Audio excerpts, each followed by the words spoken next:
Was labeled appalling indicators.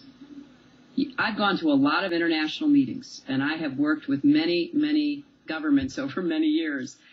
But that struck me, and I want to commend the foreign minister and the prime minister. The Yemeni foreign minister, Abu Bakr al-Kurdi, responded in kind, thanking Secretary Clinton and the host, British Foreign Secretary David Miliband, for their assistance offered to Yemen, and saying that his government was committed to the reforms that Clinton, who he referred to as Her Excellency, had just laid out. This commitment also stems from our belief that the challenges we are facing now cannot be remedied unless we implement this agenda of reforms and the 10 points that Her Excellency alluded to. The mood of cooperation changed, though, at the end of the news conference with a question for Foreign Minister al-Bakri about whether Yemen was responsible for the radicalization of the alleged bomber of Northwest Flight 253 on Christmas Day. We said he spent in London 4 years, and he spent in Yemen 1 year.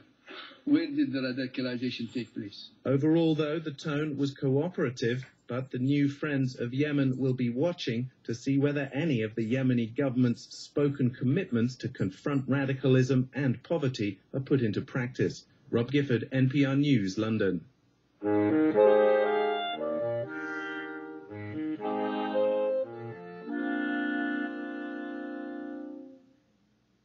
Even before the earthquake, Haiti was by far the poorest nation in the Western Hemisphere.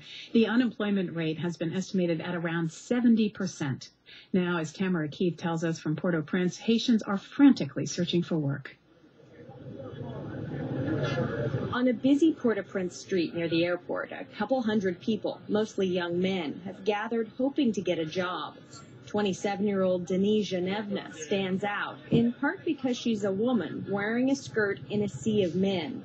She says she's helping make a list of those looking for work. Others are doing the same thing. It almost looks like they're filling out job applications, only there aren't any jobs.